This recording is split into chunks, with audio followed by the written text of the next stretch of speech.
नमस्कार, मी करिश्मा. एलव्ही न्यूजच्या बातमीपत्रामध्ये आपल्या सगळ्या दर्शकांचे अगदी मनापासून स्वागत.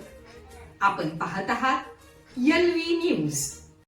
या सभेसाठी उपस्थित असलेले ज्येष्ठ नेते सुरेशभाऊ पाटील, कवठेमंकाळ बाजार समितीचे सभापती महेशभाऊ पवार, हयुमभाई सावनोरकर, विवेकजी कोकरे, ज्यांनी आत्ताच मनोगत व्यक्त केले, ते आमचे सहकारी नानासाहेब वाघमारे, तालुका अध्यक्ष संजू काका पाटील, बाळासो काका पाटील, जालिंदर बापू देसाई, महादेव काका पाटील, कुमारदाजी पाटील, संजय जी घागरे, भगवान तात्या वाघमारे, दिलावरभाई मनेर, अफजलभाई, त्याचबरोबर तांबोळीभाई, देवेंद्रजी धोकटे, संतोषजी देसाई, अमितजी देसाई, भारतजी डोबळे, साबळे साहेब, दगडू बापू चव्हाण, आपले जिल्हा परिषद ढालगावचे उमेदवार विकासजी हाके, ढालगाव पंचायत समितीचे उमेदवार रविकरण सुबराव घागरे,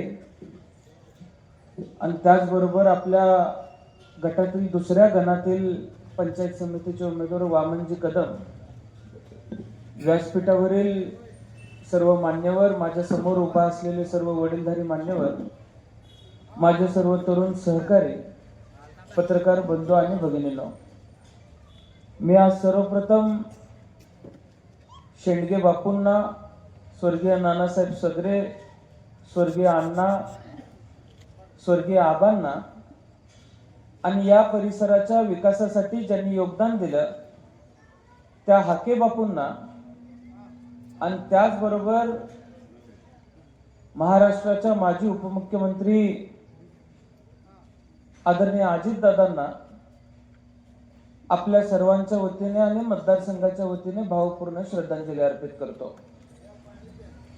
आज ज्या वेळेला जिल्हा परिषदेची पंचायत समितीची निवडणूक लागलेली आहे, घटनेमध्ये 73वी दुरुस्ती झाली आणि विधानसभा असेल किंवा लोकसभा असेल, इथल्या सदस्यांनंतर स्थानिक पातळीवरती सुद्धा सदस्यांना ताकद दिली गेली पाहिजे, हा विचार स्वर्गीय यशवंतराव चव्हाण साहेबांनी मांडला. आणि त्यानंतर जिल्हा परिषदेची आणि पंचायत समितीची स्थापना झाली. ग्रामीण भागातल्या माणसाचं काम करण्यासाठी ग्रामीण भागातला माणूस नेतृत्व करू शकतो, ही भूमिका ठेवून गेली अनेक दशक महाराष्ट्रामध्ये स्थानिक स्वराज्य संस्थेची निवडणूक लढवली जाते. आज सांगली जिल्ह्यामध्ये ज्यावेळी जिल्हा परिषदेची पंचायत समितीची निवडणुका लागलेल्या आहेत, तासगाव कवठेमंकाळ मतदारसंघ एकूण 10 जिल्हा परिषद सदस्य देतो. मी विश्वासानं सांगतो, जिल्ह्यातल्या जिल्हा परिषदेला उद्याच्या काळामध्ये जर खऱ्या अर्थाने चांगली दिशा कुठला मतदारसंघ देऊ शकणार असेल तर तो तासगाव कवठेमंकाळ मतदारसंघ देऊ शकणार आहे. आपल्या मतदारसंघातून 10 जिल्हा परिषद सदस्य निवडून जातात लोकांची कामं करण्यासाठी. या सर्व सदस्यांच्या पाठीमागे तुम्ही आम्ही सर्वांनी उभं राहण्याची आवश्यकता आहे. आज ढालगाव गटामध्ये, ढालगाव गणामध्ये अगदी तरुण उमेदवार आम्ही दिलेले आहेत. गेले काही दिवस मी ढालगाव गटामध्ये उद्घाटनाच्या निमित्ताने आणि काही गावांच्या भेटीनिमित्त दौरा केला आणि प्रचाराच्या निमित्तानं थोडस विकासभाऊ मी येऊ शकलो नाही, कारण एकूण 145 गावं, वरची 30 गावं आल्यानंतर आपल्याकडे होतात आणि प्रत्येक गावामध्ये जाऊन प्रत्येक लोकांशी भेटून वयाच्या 26व्या वर्षी जिल्हा परिषदेचं आणि पंचायत समितीचं पॅनल उभा करणं, सुदैवानं भोवताली लोक चांगले असल्यामुळं एक चांगला आणि सक्षम पॅनल आपण उभं करू शकलो. पण सारखं ढालगाव जिल्हा परिषद गटातली माहिती आम्ही घेत होतो. मी आज सांगतो, ढालगाव जिल्हा परिषद गटातल्या लोकांचा उत्साह बघितल्यानंतर या गटामध्ये आपल्याच पक्षाचा जिल्हा परिषद सदस्य, या गणामध्ये आपल्याच पक्षाचा पंचायत समिती सदस्य निवडून आल्याशिवाय शांत बसणार नाही. इतक्या चांगल्या पद्धतीने प्रतिसाद तुम्ही सर्वांनी आपल्या सर्व उमेदवारांना दिलेला आहे. जसा आमदार म्हणून काम करण्यासाठी तुम्ही सर्वांनी मला संधी दिली, तसं माझ्या बरोबर सक्षमपणे काम करणारी पिढी उभं करण्याची जबाबदारी तुम्ही सर्वांनी आज घ्यायची आहे. जुना इतिहास जर या परिसराचा बघितला तर शेडगे बापूंपासून अगदी हाके बापूंपर्यंत सर्वसामान्य माणसाच्या प्रश्नाची जाण असणारी माणसं घडवण्याचं काम या भागाने केलं. ग्रामीण भागातून एखादं नेतृत्व मोठं व्हायचं म्हणलं तर 10-10, 15-15 वर्ष घडणाऱ्याचीही जातात आणि घडवणाऱ्याचीही जातात. आज आपण सर्वांनी विडा घ्यायचा आहे. ज्या वेळेस तुम्ही मला आशीर्वाद दिलेला आहे, तासगाव कवठे मंकाळ मतदारसंघ फक्त तासगाव कवठे मंकाळ मतदारसंघापुरता मर्यादित न राहता महाराष्ट्राच्या कानाकोपऱ्यापर्यंत जसं तासगाव कवठे मंकाळचं नाव पोहोचवण्याचं काम स्वर्गीय आबांनी केलं, त्याच पद्धतीने तुम्ही जर बळ दिलं तर ते काम आणि ते नाव पुन्हा पोहोचवण्याची जबाबदारी रोहित पाटलाची असेल. हे आज या ठिकाणी मला तुम्हाला सर्वांना सांगायचं. आज ज्यावेळेस जिल्हा परिषदेचा आणि पंचायत समितीचा उमेदवार उभारतोय, अलीकडे एक पद्धत आलेली आहे की प्रत्येक वेळेला मत विकत घेण्याची भाषा काही लोक करतात. सर्वसामान्य माणसाला विकत घेणारा अजून जन्माला यायचा आहे हे दाखवून देण्याची वेळ या निवडणुकीच्या माध्यमातून आपल्या सर्वांकडे आलेली आहे. ज्यावेळेस ही निवडणूक लागली त्यावेळेस राष्ट्रवादी काँग्रेस पक्ष शरदचंद्र पवार गटाच्या उमेदवाराला पराभूत करण्यासाठी सगळे पक्ष एकत्र आल्याचं चित्र कवठे मंकाळ तालुक्यामध्ये, तासगाव तालुक्यामध्ये आज बघायला मिळालेलं आहे. खरं तर मला यामध्ये अलीकडच्या काळामध्ये काही फरक आणि वेगळं वाटत नाही. 2021 ची नगरपंचायत असेल, त्याच्यानंतरची बाजार समिती असेल, त्याच्यानंतरची बँकेची निवडणूक असेल, त्याच्यानंतरची विधानसभा असेल आणि आज जिल्हा परिषद पंचायत समिती लागल्यानंतर देखील यांना का पुन्हा पुन्हा माझ्या विरोधात एकत्र येण्याची गरज भासते. एकीकडे अजून पोक्त नाही म्हणून हिंडवायचं आणि निवडणूक आली की सगळी पोक्त एकत्र होताना मात्र मला बघायला मिळालेली आहे.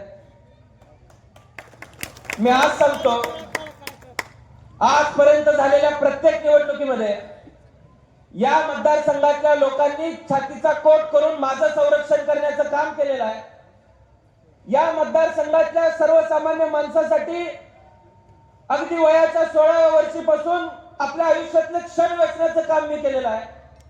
मी या पुढच्या काळामध्ये सुद्धा रात्रीचा दिवस करण्याची ज्यावेळेस तयारी माझी आहे, त्यावेळेस जिल्हा परिषदेच्या आणि पंचायत समितीच्या निवडणुकीमध्ये सुद्धा या मतदारसंघातली सर्वसामान्य माणसंच छातीचा कोट करून माझं संरक्षण करतील हा विश्वास मला आज या ठिकाणी व्यक्त करायचा आहे. त्यामुळे मला तुम्हाला सर्वांना सांगायचं आहे, किती एकत्र आले म्हणजे मी आजपर्यंत ऐकत होतो नगर पंचायतीला एकत्र झाली, पुन्हा 8 महिने एकमेकांची तोंड बघायला तयार नव्हते. आता निवडणुकीत कुठल्या गोष्टीवरनं फाटतं हे मला ढालगावातल्या माणसांना सांगायची गरज आहे असं मला वाटत नाही. बाजार समितीला पण तसंच झालं, त्याच्यावरच फाटलं. विधानसभेला तर फार मोठा खड्डा पडला असं मला ऐकायला मिळतं. विधानसभेनंतर पुन्हा एकत्र येतील असं वाटत नव्हतं, पण आता पुन्हा एकत्र आलेले आहेत. महाराष्ट्रामध्ये ज्यावेळेस नगरपालिका आणि जिल्हा परिषदेच्या उमेदवाऱ्या पार पडतायत, निवडणुका पार पडतायत, त्यावेळेस आपण सगळीकडे बघतोय कुणी कुणाची बायको उभा केली आहे, कुणाची सून उभा राहिलेली आहे. अगदी पंचायत समितीच्या निवडणुकीला सुद्धा मंत्र्यांची पोरं उभा राहिलेली आहेत. ही महाराष्ट्रातली सध्याची परिस्थिती आहे. तासगाव आणि कवठेमंकाळ तालुक्यामध्ये सुद्धा तसं स्वप्न काही लोकांना पडलं होतं. कुणाला सून उभा करायचं स्वप्न पडलं, कुणाला मुलगा उभा करण्याचं स्वप्न पडलं. पण या मतदारसंघातल्या स्वाभिमानी लोकांनी दाखवून दिलं की तुम्ही कार्यकर्त्यांच्या निवडणुकीमध्ये स्वतःची पोळी भाजून घेणार असाल तर त्यांना सुद्धा घरी बसवण्याची ताकद सर्वसामान्य माणसात आहे, हे दाखवून दिल्यामुळे पुन्हा अर्ज माघार काढून घेण्याची वेळ यांच्यावर आली. आणि आज हे माझ्यावर बोलतायत. मला कौतुक वाटलं की ज्या वेळेस एखाद्या विकास कामाच्या वरून हे माझ्यावरती टीका करत असते तर मला मान्य आहे. एखाद्या काम करायला मी चुकलो आणि प्रत्येक निवडणुकीमध्ये माझ्या विरोधात येत आहेत असं चित्र असतं तर ते मला मान्य आहे. पण काल परवा कुठेतरी भाषणामध्ये मला विचारलं MIDCचं काय झालं. माझं त्यांना एकच सांगणं आहे, गेल्या वर्षभरामध्ये निवडणुकीच्या नंतर ज्यांना मने राजुरीच्या योगेवाडीच्या माळावरती जायला सुद्धा वेळ मिळाला नाही त्यांचा लोकसंपर्क किती दांडगा असेल असा प्रश्न सुद्धा मला आज या ठिकाणी पडतोय. त्या माळावरती काय काम चालू आहे हे बघण्याची धमक सुद्धा तुमच्यामध्ये नव्हती. आईनं मुलाला जन्म द्यायचा म्हणला तरी 9 महिने लागतात. मला आमदारून आत्ता 1 वर्ष झालाय. गेल्या वर्षभरामध्ये या मतदारसंघातल्या बेरोजगार हातांना काम देण्यासाठी आम्ही पाठपुरावा केला आणि वयाच्या 25व्या वर्षी मी MIDC मंजूर करून दाखवली. आज 18 कोटींची कामं रस्त्याची चालू आहेत, पाण्याची चालू आहेत. पण आता त्यांनी सांगितलं की येड्या गबाळाचं काम नाही. मला ते येडे गबाळे म्हणाले. माझं त्यांना एकच विचारणं आहे, माझं वय वर्ष 25, आपलं 75. मी फारसं बोलणं योग्य वाटत नाही, पण या मतदारसंघातल्या या तालुक्यातल्या लोकांना काही उत्तर पाहिजे. गेल्या 75 वर्षाच्या कारकिर्दीमध्ये लोकांच्याकडून पैसे गोळा करून ग्लुकोज फॅक्टरी उभा करणार होता, त्याचं काय झालं. गेल्या 75 वर्षाच्या कारकिर्दीमध्ये लोकांच्याकडून पैसे गोळा करून शेअर्स गोळा करून साखर कारखाना काढण्याचं स्वप्न तुम्ही दाखवलं. मी परवा चाबुसकरवाडीला गेलो होतो. माझ्या फंडातनं 10 लाख रुपयाचा रस्ता तिथं आपण दिलेला आहे. त्याचं उद्घाटन करताना सहज एक जमीन दिसली. तिथल्या लोकांनी मला सांगितलं, दादा इथं कारखाना होणार आहे. मी म्हणलं किती वर्षापासून. ते म्हणले गेले 8 वर्ष फक्त मशिनीच आणून ठेवलेल्या आहेत, अजून तर कारखाना काही उभा झालेला नाही. कारखाना उभा केला कर्नाटकाच्या हद्दीत. त्याचा तासगाव कवठेमंकाळ मतदारसंघातल्या लोकांना फायदा काय. दूध संघाची जमीन होती, हायवे वरती ज्यावेळेस जमीन गेली त्या पैशाचं काय झालं याचं उत्तर सुद्धा तुम्ही देण्याची आवश्यकता आहे. पण या उलट वयाच्या 25-26व्या वर्षी मी मतदारसंघात MIDC मंजूर करून आणली. उद्याच्या मार्च मध्ये नव्याने 40 कोटी आम्ही तिथं मंजूर करणार आहे. पुढच्या मे महिन्यामध्ये आम्ही काही कंपन्यांशी करार त्या ठिकाणी करतोय आणि येत्या काळात चांगल्या कंपन्या आपल्या भागामध्ये आणण्यासाठी प्रयत्न करतोय. त्यामुळे आज माझ्या गेल्या 1 वर्षाच्या काळामध्ये आरोग्य क्षेत्रात काम करत असताना कवठेमंकाळ शहरासारख्या ठिकाणी आम्ही डायलिसिस सेंटर चालू केलं. त्या डायलिसिस सेंटर मध्ये जत तालुक्यातून लोक येतात, कर्नाटकातून लोक येतात, मिरज तालुक्यातून लोक येतात आणि गेल्या वर्षभरामध्ये 2,500 पेक्षा जास्त रुग्णांनी त्या डायलिसिस सेंटर मध्ये फायदा करून घेतलाय. आज ऑपरेशन थिएटर तिथं मंजूर झालेलं आहे.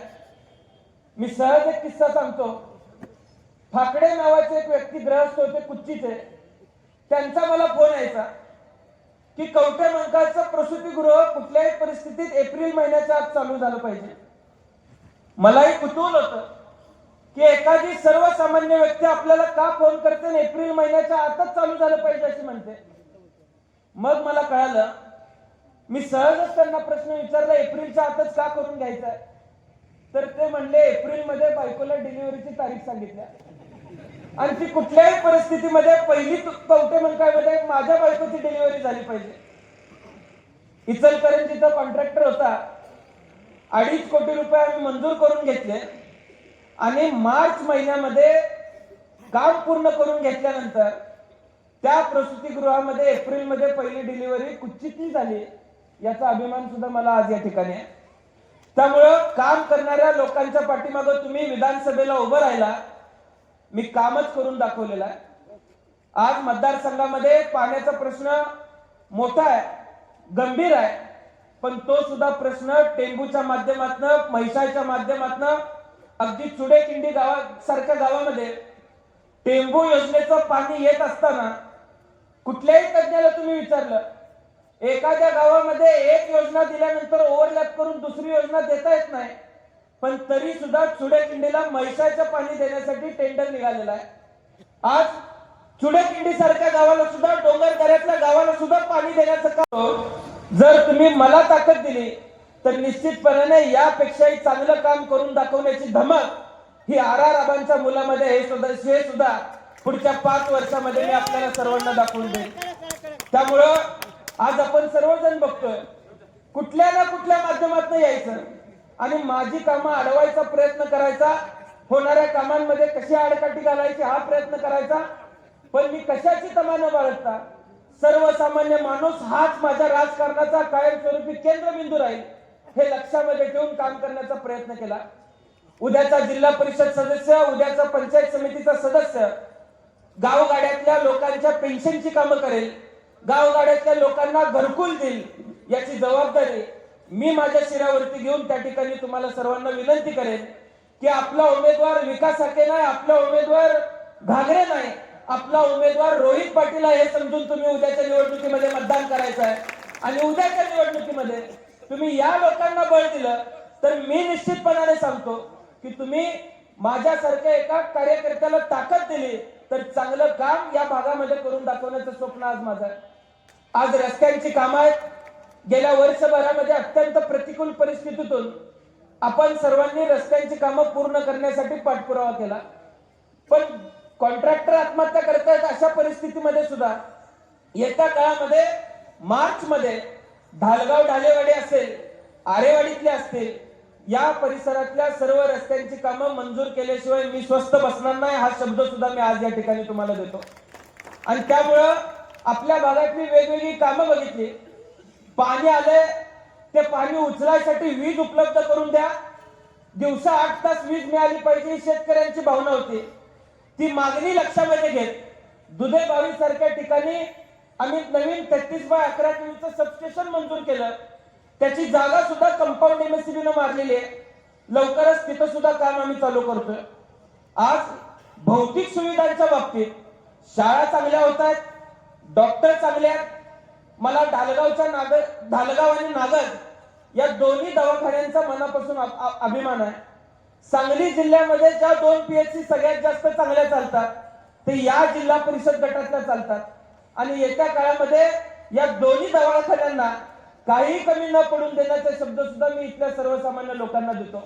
त्यामुळे तुम्ही सर्वांनी कुठलीही तमा न बाळगता काम करणाऱ्या व्यक्तीच्या पाठीमागे उभं राहण्याची आवश्यकता आहे. तासगाव नगरपालिका झाली आणि तासगाव नगरपालिकेमध्ये माझ्या विरोधात एकत्र आलेली लोक जर बघितले तर मटकेवाले आले, चिठ्ठ्या टाकणारी लोक एकत्र आली, कोण जुगाराचा अड्डा चालवत होतं, कुणी प्लॉटिंगचा गैरव्यवहार करून अगदी चुकीच्या पद्धतीनं पैसे कमवले, अशा पद्धतीचे सगळे लोक एकत्र आले. मी सहज विचारलं कारण काय. गेल्या वर्षभरामध्ये मतदारसंघातली गुंडगिरी थोपवण्यासाठी अनेक आणि अनंत प्रयत्न केले. काही लोकांना थांबवू शकलो, अगदी काळ कमी मिळाला म्हणून अजून काही लोक आमच्या रडारमध्ये आलेले नाहीत. मी आज सांगतो, वेगवेगळ्या ठिकाणी महाराष्ट्रामध्ये आज उदाहरण बघायला मिळतंय. बाजारपेठा गुंडगिऱ्या करून उद्ध्वस्त केल्या जात आहेत. मी आत्ताच सांगतोय, उद्याच्या काळामध्ये ढालगाव सारख्या ठिकाणी इथल्या व्यापारपेठेमध्ये इथल्या व्यापाऱ्याला जर कुठला गुंड येऊन त्रास देणार असेल तर त्याची गाठ रोहित पाटलाशी हे सुद्धा त्याने लक्षात ठेवावं. कुठल्याही पद्धतीची गुंडगिरी अजिबात मतदारसंघामध्ये चालून देणार नाही, ही जबाबदारी माझी आहे. आणि तितक्याच कणखरपणे, तितक्याच ताकदीनं या मतदारसंघातला सर्वसामान्य माणूस स्वतंत्रपणे जगला पाहिजे या मतदारसंघातला सर्वसामान्य व्यापारी त्याची पत निर्माण झाली पाहिजे. जर त्याच्यावरती दडपशाही कोण करणार असेल तर कायद्याच्या माध्यमातून कोपऱ्यापासून ढोपऱ्यापर्यंत सोलून काढल्याशिवाय रोहित पाटील सुद्धा स्वस्थ बसणार नाही, हे आज या ठिकाणी मला आपल्याला सर्वांना सांगायचं आहे.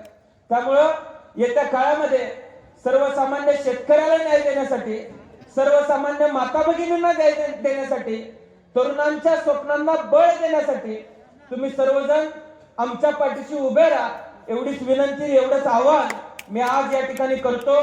मायक्का चिंचलीच्या यात्रेच्या निमित्तानं मी मनापासून हार्दिक शुभेच्छा देतो.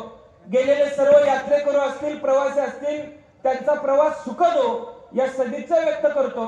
आणि येत्या 7 तारखेला तुतारी वाजवणारा माणूस या चिन्हासमोरील बटन दाबून मोठ्या मताधिक्यानं या गटातील 3 उमेदवारांना निवडून देण्याचं काम तुम्ही आम्ही करणार आहे का नाही, हे हात वर करून तुम्ही सर्वांनी आम्हाला सांगायचं आहे. राष्ट्रवादी काँग्रेस पक्षाचा रामकृष्ण हरी, रामकृष्ण हरी. जय हिंद, जय महाराष्ट्र, जय राष्ट्रवादी. पुढच्या सभेला जाण्यासाठी मी आपल्या सर्वांची रजा घेतो. धन्यवाद. चालू घडामोडींचे अपडेट्स जाणून घेण्यासाठी आपल्या एलव्ही न्यूज चॅनलला सबस्क्राईब जरूर करा, लाईक करा, शेअर करा व कमेंट देखील करा. बेल आयकॉनवर प्रेस करा व नोटिफिकेशन्स मिळवा. पाहत रहा फक्त एलव्ही न्यूज. मुख्य संपादक विलास उत्तम लोखंडे.